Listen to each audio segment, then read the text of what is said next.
Good afternoon বন্ধুরা, আমি সঙ্গীতা বলছি। আজকে সকালবেলা না মানে একটা ভালো খবর সকালবেলাতে আপনাদের কাছে দেবো।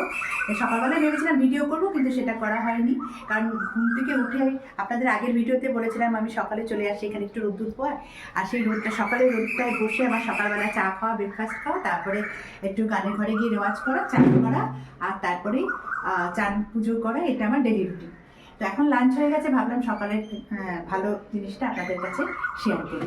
সেটা হচ্ছে ঘুম থেকে উঠে যখন বারান্দায় আসবো, ঠিক এই জায়গাটায় আমি দাঁড়িয়েছি, জাস্ট এসে আসবো, দেখি কি দুটো শালিক পাখি একদম আমার গ্রিলের ওপর একদম বসে দুজনে মাথা নেড়ে নেড়ে কত কথা বলছে। আমার নরম দেখে এত ভালো লেগেছে, মানে মনটা না আনন্দে ভরে গেল। সেই ছোটোবেলাকার কথা মনে পড়ে গেল যে সকালবেলা বা হোক দুপুর দিকে যাই হোক, সকাল মানে যদি এক শালিক দেখি মনটা ভীষণ খারাপ হয়ে যেত, এই রে আজকে বোধহয় বাবা আমার কাছে বকুনি খাবো। আর দু শালিক দেখলেই মনে হতো কি আনন্দ, আজকে নিশ্চয়ই দিনটা খুব ভালো যাবে। তো ঠিক সেরকম ঘুম থেকে উঠেই বারান্দায় আসতে গিয়ে দুটো শালিক দেখা। মাঝে মধ্যেই দেখি আমাদের এখানে শালিক, মানে একটা শালিকই বেশি দেখা হয়, দু শালিক খুব কমই দেখা হয়।